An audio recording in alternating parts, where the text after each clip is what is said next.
Hey, welcome to another episode of Porch Talk. This is your host, Alan, and it's time to have some fuzzy time. And Woohoo! I got my boys and girls from my favorite band in Buffalo. We got Fuzzy, he's the front man for Fuzzy and the Rustbelts, and we also have Mandy Stoddard joining us in. She does some vocal work for them there and a little tambourine action. So, Mandy, welcome to the show.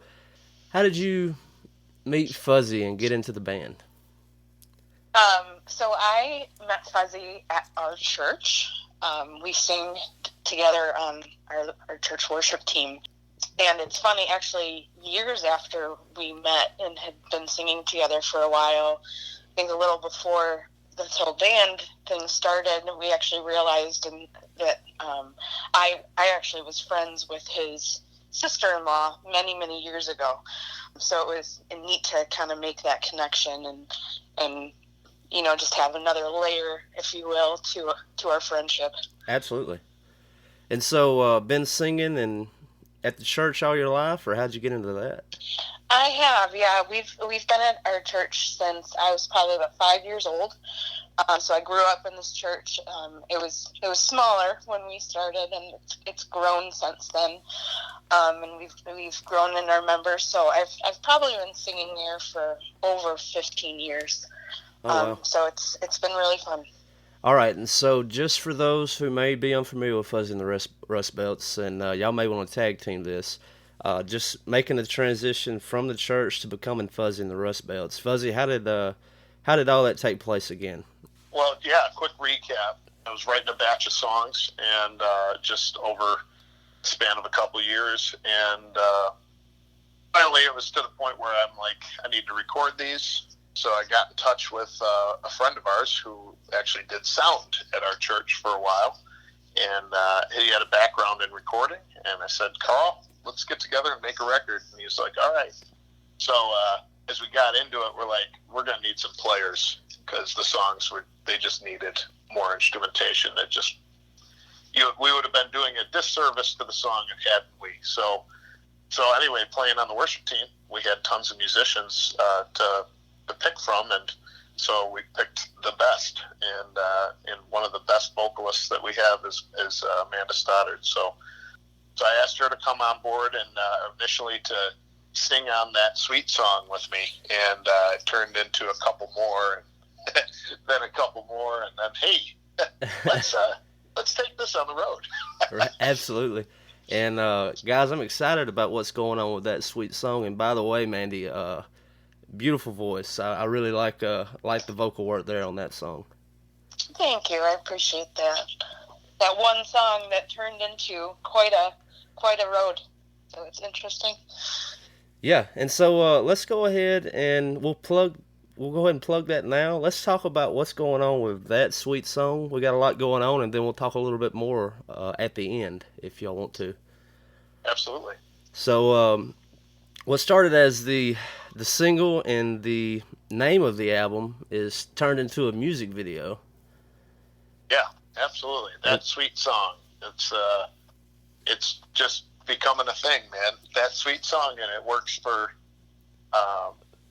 everything. People seem to love to sway to it and sing to it. And so back in June, we got together again with another member of our church who he does a lot of the video work and stuff at our church. So said, Jeremy, come on over and help us make a music video. So anyway, he did a phenomenal job. We ended up picking 3 locations in my hometown of Eden, New York. We were able to ask one of the farmers there, George Heyer. He owned a big field. Actually, that field up, I'm not sure if he's aware of it, but that was like Makeout Point in high school. Nice. And so it's real dark, secluded at nighttime, but boy, oh boy, during the daytime, it's got that awesome view at the top of a big valley.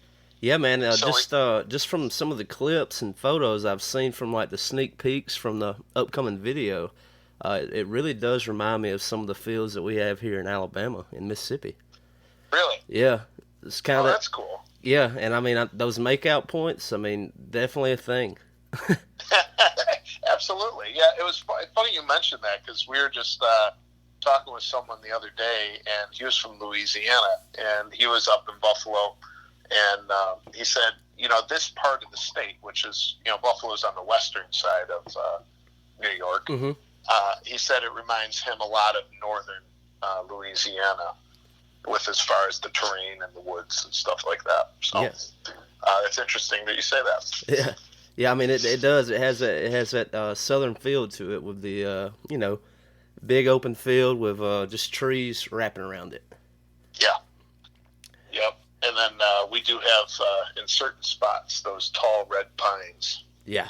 And so I always like driving through those. So, and I think we talked about that last time. Yeah. Well, the idea of the pines, and when you write with your lyrics, it's to be as ambiguous as possible. That way, it leaves a way for people to be able to relate. Yeah, absolutely. Yeah. So anyway, shooting that video was great. Not only was it us as a band, but the main character of the music video is my son Thomas. And so he had a blast doing a music video. Now, friends at school have seen him on YouTube, and they're like, "Whoa, you're in a music video!" Yeah, man. So, but yeah, this music video tomorrow, we're going to be releasing it.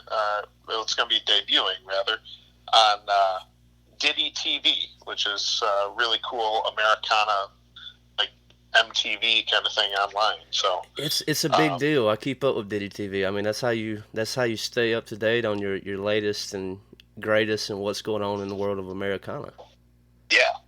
So we're really honored to be on there. I'm really excited to see the show. I guess it's like The Curve is like a show on Diddy TV that debuts new upcoming artists and new videos. And so I'm really excited to see the 1 hour show tomorrow night. Absolutely. Break this down for me. This is for both of you. Just the experience over the last year and maybe just this month as we get to unfolding this month for Fuzzy and the Rustbelts. Has it felt like you've been waking up and just living a dream, or what's going on over there? Go ahead, Mandy. You can take that. Thanks.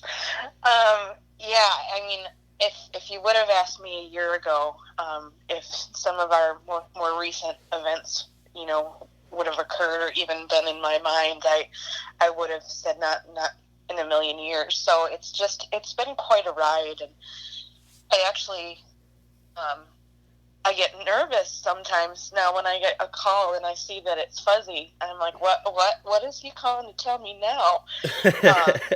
So it's really been quite a ride, and we're just, I mean, I don't want to speak for everyone, at least for myself. I would say we're just so honored and humbled that our music is really getting out there, and people are enjoying it, and it's bigger than us. So it's really been quite an interesting journey.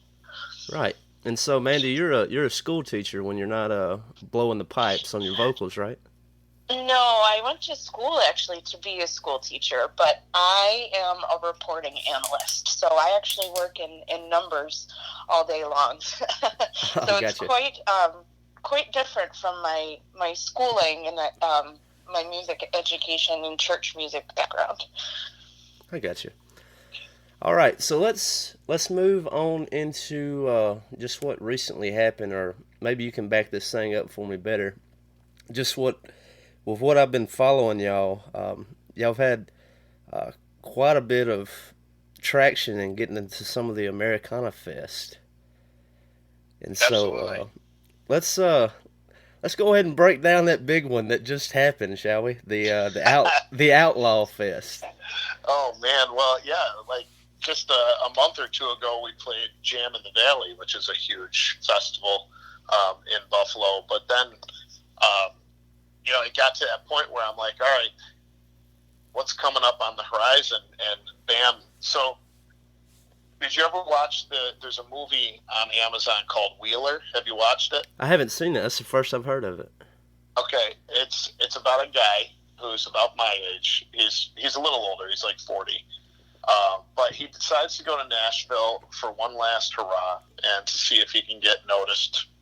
He goes for like a 2-week stint. Mm-hmm. And long story short, he just keeps meeting one person after another.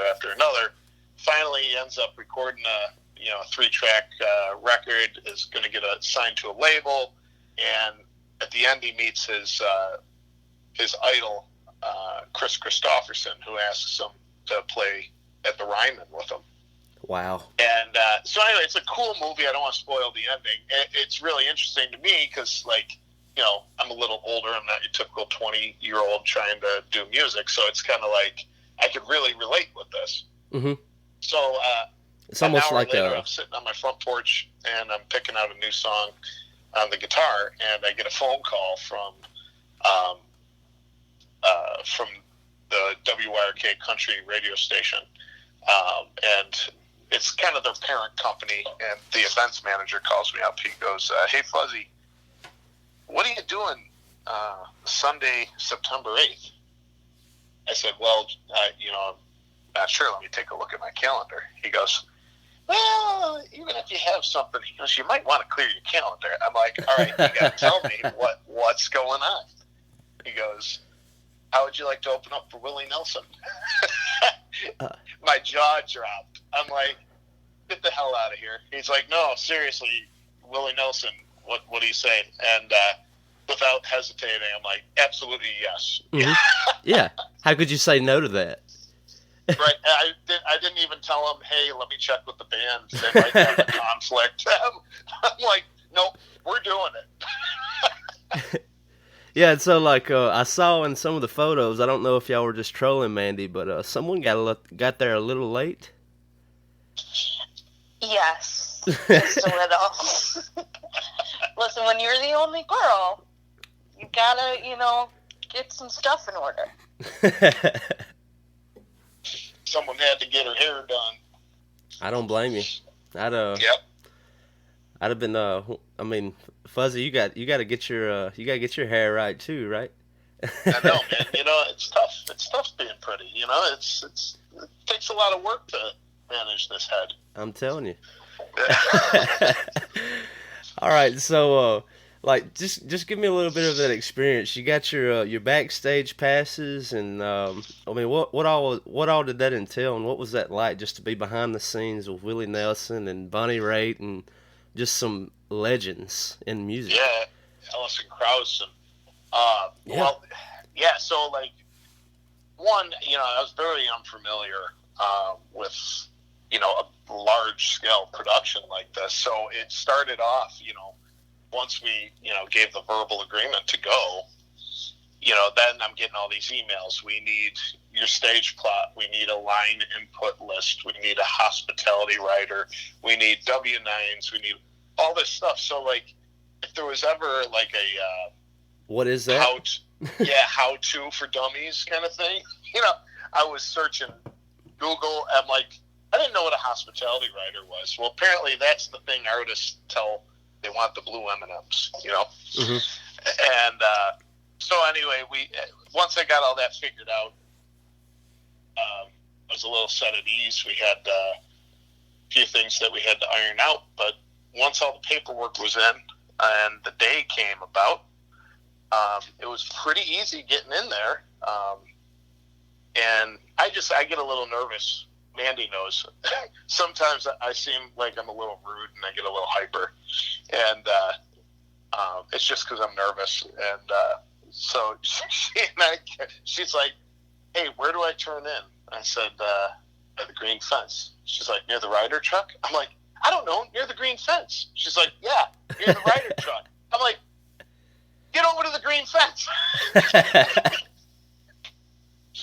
So anyway, she was very graceful with not tearing me a new one after that one. I would never.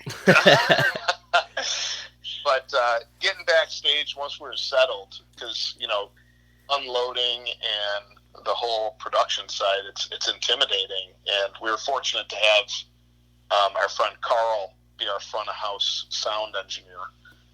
He's the same guy who recorded our album, and he's been through this dog and pony show hundreds of times, and he he really kind of took the reins and kind of guided us through it, which was great. Yeah, and I can't tell you, man, like just the importance of a sound guy. I remember when I was living down in Mobile, we had a band, and we would do a lot of events, and we were the youth band for the church, and then sometimes, we'd go out to do shows or whatever the case, and we had a sound guy, and it almost got to a point, it seemed like, just to me personally, it was like, if he doesn't go, I don't want to go, because, like, we need him. Right. He's just as important as we are. Yeah. Because you got to sound good. And, man, I've been to so many shows to where you could tell, like, you probably should have had a different sound guy. Yeah. Yeah, sometimes that makes all the difference, right? Yeah. Yeah. That's the one thing you learn very early on. The one person you don't want to tick off is the guy who makes you sound good. Right. Yeah. And it takes me back to that Queen movie. I know you're a Queen fan, Freddie Mercury, and yes, with the Live Aid portion at the end, I love that little part when it goes to the sound guy and it says, do not turn up past here, and he just removes the tape and just eases it up. That's actually funny you mentioned that, because we were mid-set, and I found this out, of course, afterward. But the production manager for Alison Krauss, who was coming up after us, came to our sound guy Carl and said to him, "Hey, Bonnie's set is going to be a lot quieter than this, so if you could turn the overall volume down, that would be great." So it was pretty sweet, like that. It's like, oh, sorry, I think it was Allison's, not Bonnie's. I think I said Bonnie. Yeah. But it's like, sorry, Allison, don't mean to step on toes. So he turned us down a little bit. Yeah. And so, Mandy, when you got the call from Fuzzy about, like, opening up for Willie Nelson, like, what was going through your mind? Yeah, at first I thought he was joking. Not gonna lie. I was like, well, that's a cute little prank, because sometimes he'll do that. But then I started realizing, the more he talked about it, that he was actually serious. And not only was he serious, but this would be happening in less than a month. And I instantly went into, whoa, we got some practicing we got to do, don't we? We got to tighten some stuff up. Yep. Which I will say that really we didn't need to. The musicians we play with, and we are honored and blessed to perform with all of these guys. They're just so amazingly talented. And, we polished a couple things, but I'm just so impressed when I look around and I get to play with all of these guys, and just what their fingers can do. It's crazy what they're able to do with their instruments. And I'm like, Joe's fingers are going crazy on his guitar playing his solos, and I'm like, whoa, I gotta catch myself not just staring. So it was quite the phone call to receive, that's for sure. And so, Mandy, let me ask you this: as far as like your influences when you were growing up, who were some of your influences as far as wanting to sing and just growing up? Who you had in the car while you were riding down the road? So I'm a bit of an odd one.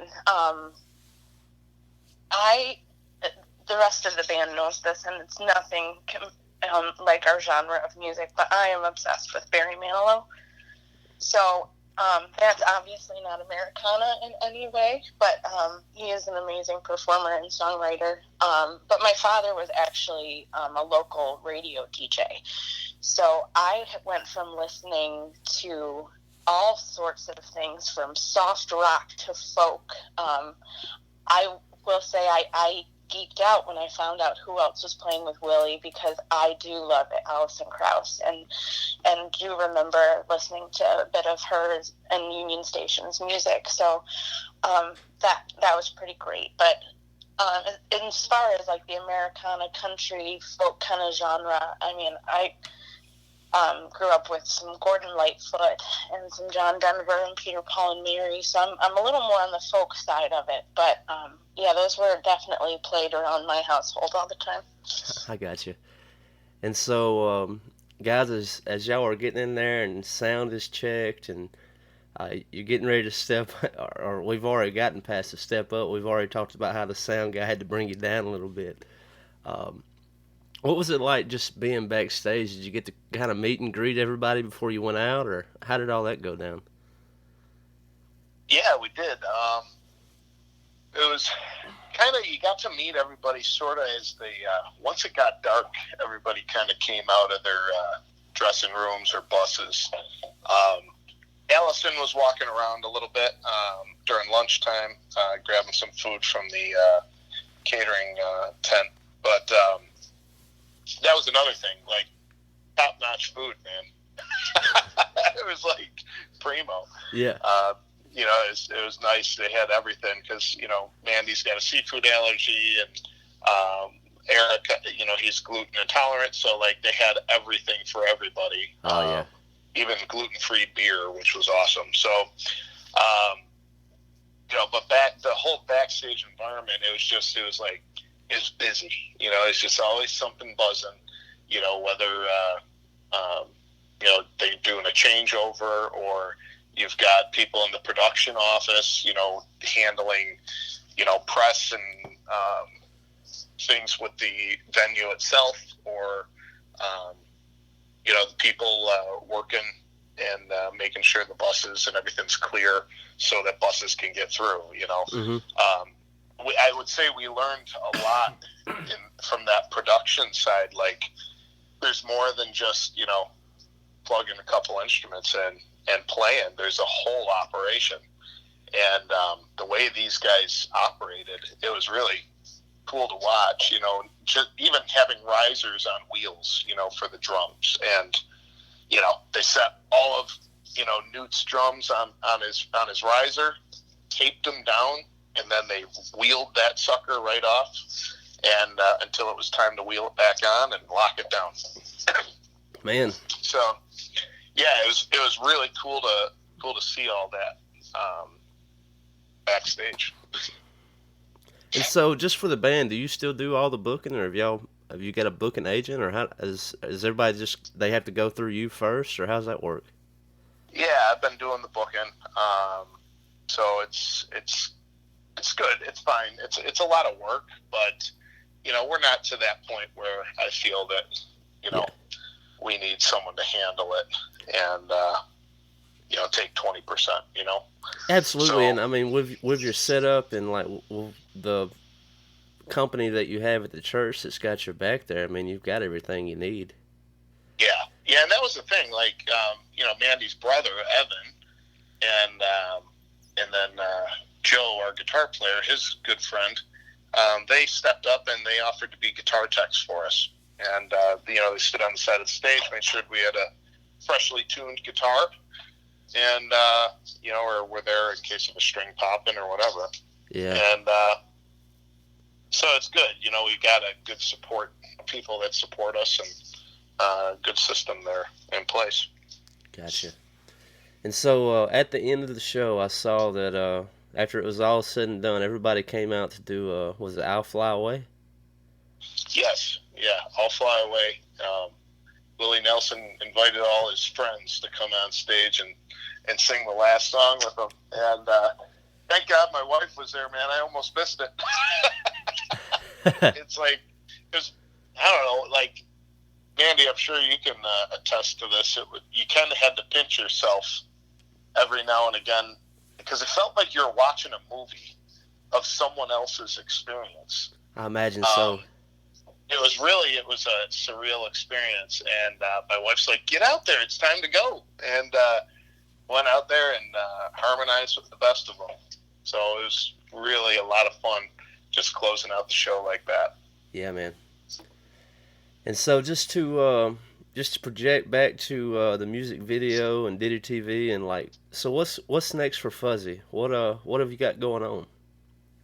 Well, yeah, we got the music video that's doing really well right now on YouTube, and hopefully with Diddy TV, if we're going to get another boost. And next, Mandy and I are going to be re-recording "Home Away from Home." I was actually going to play that song tonight on the show. Really? That was going to be the close. Well, we're going to be re-recording it and releasing it in January. It's going to be we turned it into a duet, and we brought it into a key that we both could sing in well together, and so we're really excited to do that. And then we're going to probably do a one-shot video for it as well. So nice. So we're looking forward to that. And I don't know, I'm looking forward to it. What do you think, Mandy? I'm very excited. I didn't know about that video. That's news to me, but hey, let's do it. I like it, man. Fuzzy, you just keep them in the dark, don't you? Yeah, I keep... Yeah, it's funny. I told my wife, I said, hey, I got to go do this interview for Porch Talk. She's like, you didn't tell me that. I'm like, oh, I'm sorry. So, yeah. I kind of sometimes forget to tell everybody certain things like that. You know what, though? You keep us on our toes, and that's why when you call us and say things like, hey, we're going to open for Willie Nelson, we don't really know if you're serious or not. So it's fun. It's always a fun time with Fuzzy. Yeah, sure. So it's fuzzy times. That's right. Exactly. Yeah. With, I'm sure y'all are just still hitting as often as you can in the local Buffalo region. Has there been chances of getting outside of Buffalo and to getting invited out to other places, or how has that been going? Yeah, as far as you mean touring to other states and whatnot, you mean? Yeah. Yeah, we haven't gotten to that point yet. That's something that we as a band would have to really kind of figure out, because everybody's got day jobs and families. So right now, what we're focusing on is targeted ads online. So as far as the music video, with Google AdWords now, and even with YouTube advertisements and stuff, you can target audiences that you think might be where I would want to tour, right? So yeah, if we were to do a regional tour, I'd probably want to hit Erie, PA, Cleveland, Ohio, Pittsburgh, Pennsylvania, maybe swing over to Philadelphia, mm-hmm. come back up through Albany, New York, down to Syracuse, Rochester, back home to Buffalo. So I'm targeting ads kind of in those areas, even a little bit in Indiana or Detroit, because it's fuzzy in the Rustbelts. So where you're in the Pine Belt, we're in the Rust Belt. That's it. And so I do want to make sure that we're targeting, our folks as well, Absolutely. And so, just with the podcast, is I guess it's a little bit different on mine end. I have these analytical charts, and so the guys that I put the podcast up through, they'll give me a map of the world, and, they'll show me all the heat regions of, this is where your audience is. Yeah. I don't know if you have those. Does Google give those analytics, to tell you what's hot and where it's at? They do after about 2 weeks. So we're not quite at that 2-week mark with Google, but so let's use Spotify, for instance. Spotify does that exact same thing, where is I can look at what our target demographic is as far as male, female, age range, our target demographic. Looking at now, I've got enough data to say our target demographic is between the ages of 35 and 60. Mm-hmm. It's kind of our target. So it's funny. I heard we both have a mutual admiration for Jason Isbell, and I heard in an interview he once said, "I write songs for old dudes," and that's kind of where it is, because 75% of our target audience are male, and within the age range of 35 and 60. So, yeah, we write songs for old dudes. Yeah. I mean, it makes sense, I guess. a lot of times I feel like a old man in a younger body, but with Jason Isbell, I mean, I get that. It's just it's like when him or Lucero, like when they write a song, it's like it's writing like he was writing to me almost sometimes. Right. And so I get that demographic, I guess. Yeah. Yeah, it's a good demographic because you know what I love about it is when we play, people are there to listen and not party. And that's one of the things that's very important to me. It's important to this band. But when I got back into it, one of my main things was I don't want to just be the jukebox. I want to be the show. Yeah. And, I don't want to be background music. I want people there to listen to my music. And, if it's the first time they hear it and they don't like it, that's cool. But, I want people to come out. I want them to listen. I've got, stories that I like to tell. And it's important to me. You could have a room full of, 500 people at some big bar that's noisy and loud, and you got football games on, and you're playing, and nobody's really paying attention. Nobody hears you, but you could be at a club with 10 people, and those 10 people sit there and they listen to you, and they come over and they buy a CD or a T-shirt, and they tell you how much, this song or that song touched them. That means so much more than the big crowd of nothing, Absolutely. And so I really appreciate that kind of stuff. We had a woman come up to us. We played it was called Rib Fest up at the Seneca Niagara Casino this summer. And it was a big deal for us. A lot of exposure. Unfortunately, it rained out halfway through, and we had to pack up halfway through our set. So, but there was a woman who came up and just, talked about, how much our songs meant to her, and it was her first time hearing us, and so I went and I sat with her and her sister, and they were about 60, and sat with them and gave them both a CD and just talked with them for 15 minutes, and that experience meant more than a whole bunch of people, and so I appreciate those moments, because those people then tell their friends, and then your crowds grow from there. Absolutely, man. And like just here with my experience and going out to shows is like the Sunstroke House is a big part of Porch Talk, and it's one of my favorite places to go and listen to an artist. And it's almost unfair because like if I see that the artist is coming back around, but they're playing at a bar, I'm less likely to go because I've already had this extremely intimate experience at a house show to where after or before the show, I got to sit down with them and have a conversation. Yeah. Whether it's about fishing or, it's about the music or whatever, I just got to relate to the human being. Right. And when you go out to the bar, I mean, there's no chance of that. On top of just, well, I hope everybody will just halfway quiet down so I can hear what's going on because I paid money to be here. Yep.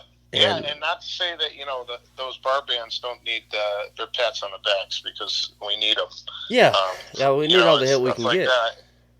And it's just, I've done that, and I wanted to try something a little different this time.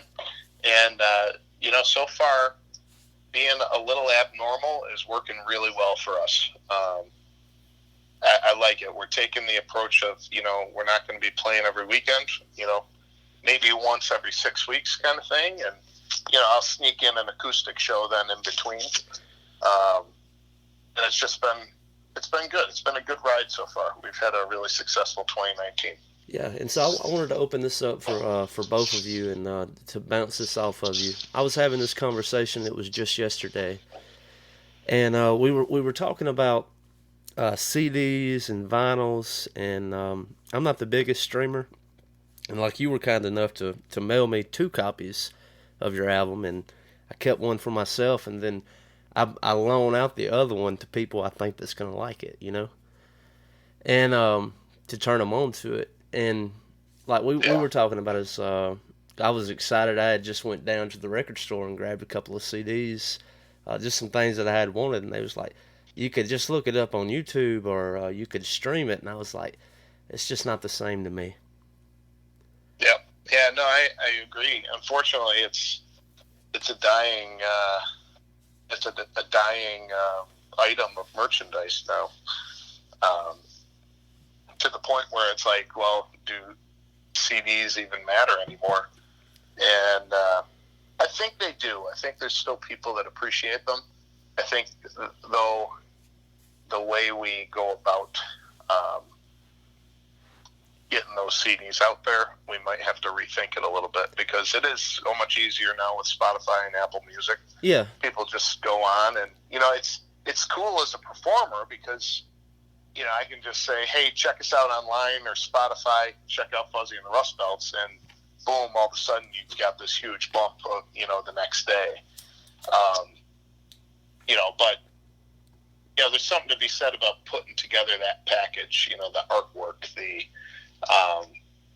thank yous at the back, putting all that little fine print information at the bottom and finding out, what the proper way to do it is, It's just, I don't know, to me, that's cool, And to me, like, my biggest argument, and y'all can help me out with this, is like when you sent me the album, like, I listened to its entirety without skipping a track. Like, that sweet song, that album is it's a piece of work in itself, and I wanna enjoy it from track 1 all the way through. And I want to ride that ride. And granted, I could download the whole album on Spotify, sure, but it's just something about having something tangible. Yep. Yeah. I don't know. What about you, Mandy? Are you still a CD gal, or? I am, just like I'm. With e-readers and things like that, and you can read whatever you want on your Kindle.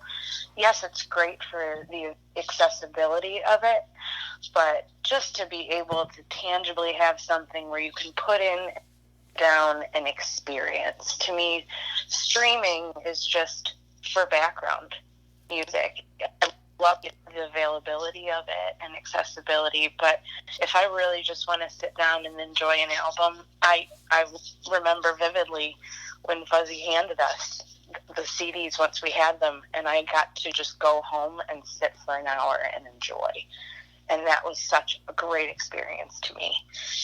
So it's sad that that's the way our world is going. It's great as far as getting your name out there and having more people hear you. But I hope, and I'm hopeful that now the vinyls are starting to come back a little bit. Yeah. That tangible thing just won't completely go away. Same boat.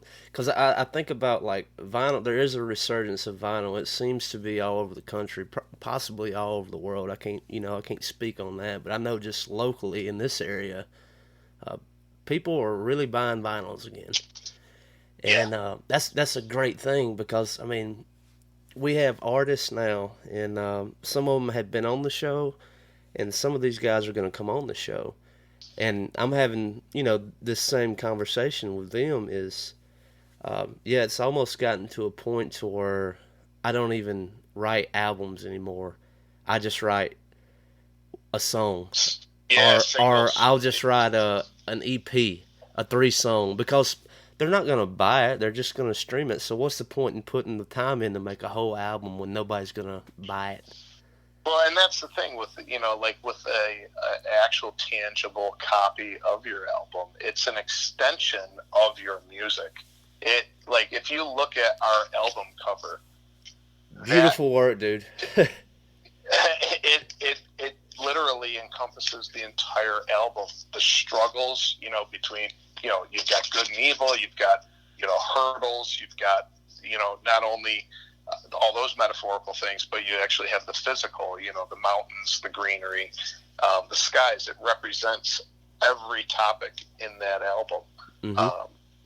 And, it's an extension of your music. So when you see that cover, you kind of get an idea of what you're getting into. Yeah. And, Absolutely. And I mean, just the longer I sit with your album, like, it was Ship of Fools at the beginning. That was my favorite track. And then it was that sweet song. and then it was American Tattoo, and now it's the song that I'm going to be sharing tonight. Um, it's the song that y'all are going to do it on, and so it's kind of crazy how, like, the more I sit down with your album, like, I don't know if it has to do with the time or the season that I'm in, or what it is, but like just the way that these different songs kind of just attach themselves to me to where that's just what I hum.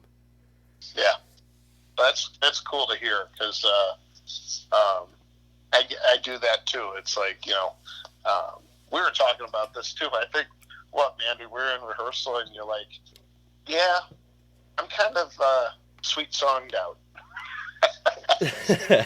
Right. Yeah. But I will say, Alan, I think I agree with you. And something to be said, I got to give a shout out to Fuzzy here that has to do with his songwriting and the way that he's gone about writing these songs, and that each one of them speak to you in a different way depending on where you are in your life, what's going on in your life. And I have to attribute that to just a great songwriter in him, because I felt that way. And I mean, we've been singing these songs for over a year now, but each one just kind of resurfaces itself as your favorite or something that speaks to you depending on maybe what's going on in your life or going on around you, or even in today's world.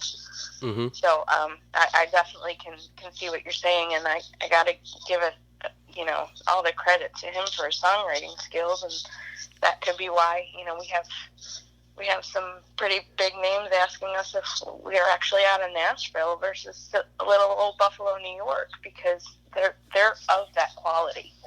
So I definitely agree with that. Let me ask y'all this with the songwriting.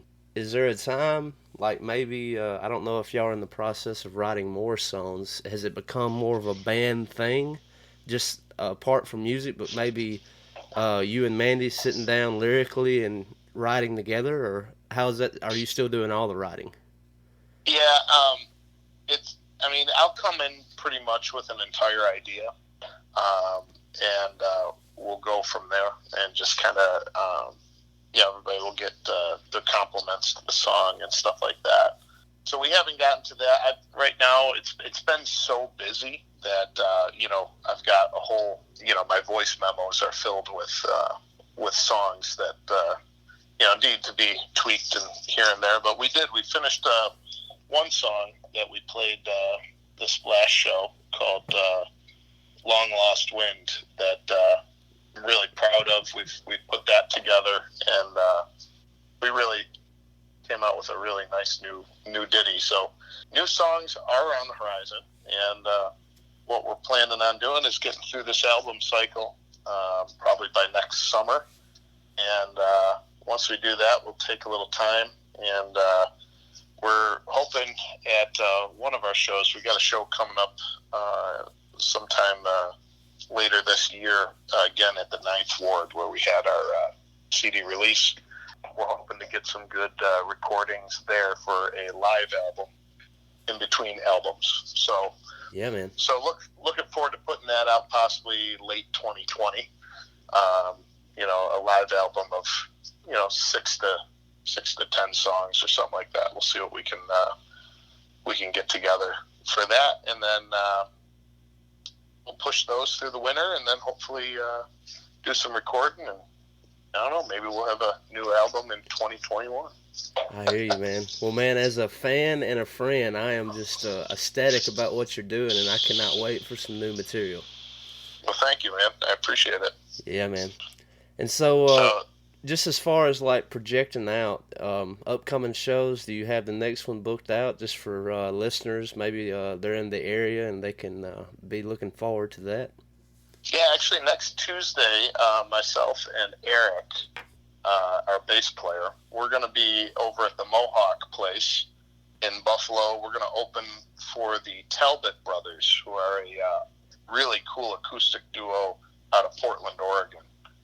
And so they're coming out to Buffalo, and we're going to be playing on that stage with them. And then after that, we're going to be probably taking the month of October off, and we'll be back at it again later in the fall definitely in December over at the Ninth Ward. So it's exciting, man.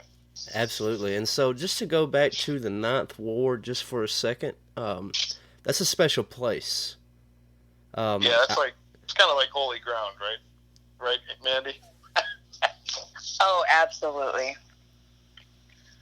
I just really enjoy that place, and I haven't seen any other place like it in the area, even outside of the area. It's really quite a fun experience to play there. Now, the Ninth Ward, that's the basement of that church, right? Yes. Right. Yeah. And so yeah, quite literally, it's holy ground. Hollow ground, baby. That's as far as it goes. Would that be considered holy subground? I guess it could be holy subground. Right. If you want to get technical about it. Just check. But yeah, so Ninth Ward, though, real special place for us. Obviously, that was where we had our real first show together as a band, at least this lineup of people, and that's where we had our album release, and we sold that place out. And so it's a special place, and the people that work there and run it, Anna over there, I can't say enough about. She's just fantastic, and really. Kenny, the sound guy too, right? Yeah, Kenny's awesome. He's actually an Eden boy as well. My hometown. He's from Eden, yep. And so it's really a great place. We really love it over there. So. Gotcha. Yeah. Well, guys, to wrap this up, anything else to add or subtract, or anything that we wanna go over? What you got, Mandy? Anything? No, I mean, thanks for having us tonight. It's been a bit of a crazy ride, so even just talking through it tonight, it's amazing kind of recapping what's been going on so far in this past year. Yeah, guys. Yeah. Same here. And Alan, thanks so much again for having us on Porch Talk.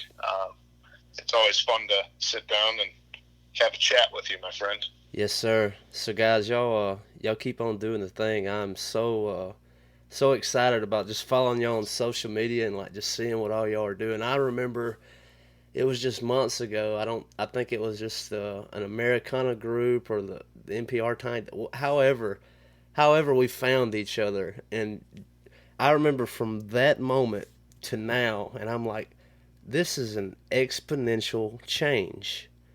These guys, they're doing the thing. Yeah. It's the growth is.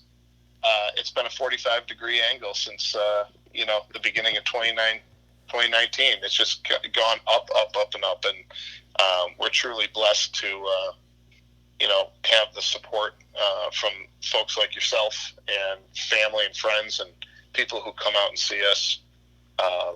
We've got this one guy. I call him Superfan, and he just keeps on telling people about us and spreading the good word. He's just such a great guy, and it's folks like that really keep us moving along and make it fun for us. Yeah, man, He's our favorite. Yeah, absolutely. Y'all got all my support, man. I do all I can here in my little pocket. Well, I appreciate it. Hopefully, we get the chance to come down and meet you and play for everybody down in that area. I'd love to see that day, man. If not, I'm gonna have to make me a trip up there to see y'all. Absolutely. Well, brother and sister, it's been another episode of Porch Talk. Thank y'all so much for taking the time. Thanks, Alan. Thank you. Yeah. All right. News and notes. So if you haven't done so already, I would ask that you would rate, review, subscribe, tell a friend about Porch Talk. Next time you're just having a conversation about the latest and greatest podcast. They just had Fuzzy and the Rustbelts on again. So while you're at it, go to fuzzyandtherustbelts.com. Check out all that they have there. You can find their album, and you can find all the ways to reach them there. And look them up on Spotify. And if you're bad, won't you buy an album? Won't you be a dinosaur like me. I guess that's what I am. So for tonight's notes, we're going to play Home Away from Home. And as mentioned earlier in the show, and I can't wait to hear this, that Fuzzy and Amanda, it'll be a duet between the two. And this song lately on the album has become my favorite. And so I'm very excited to share this with you. This is Home Away from Home. Peace out. And check them out on Diddy TV. Out of here.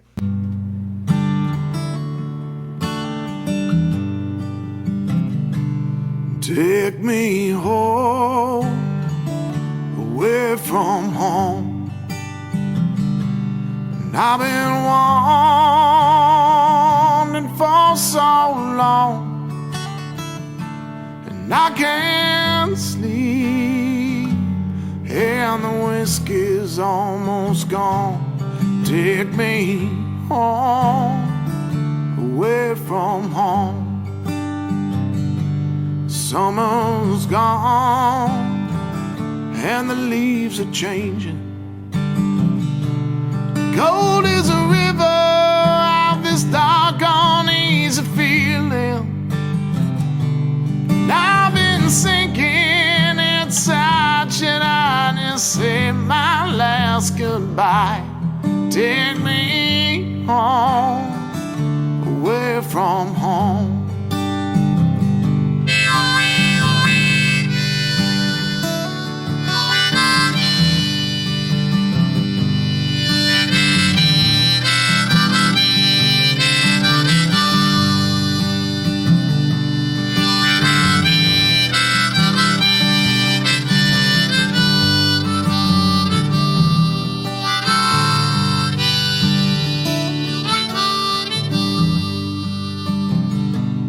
Guess I'll stay a while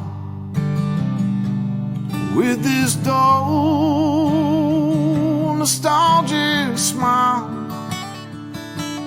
and just breathe before I take my final bow.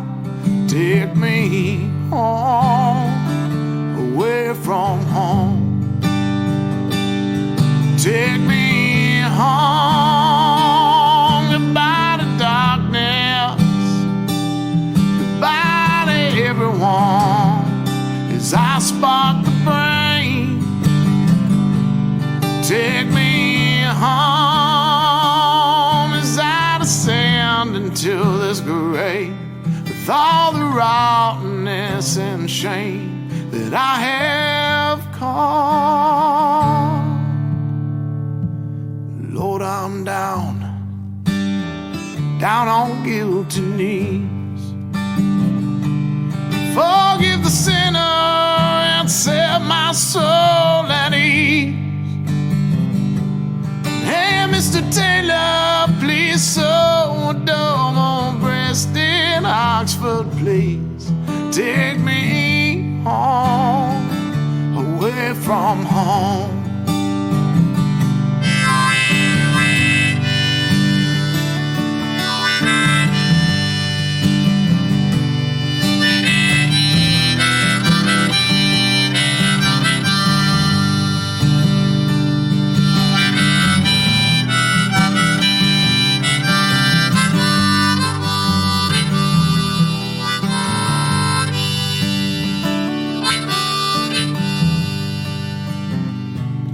Take me home, away from home.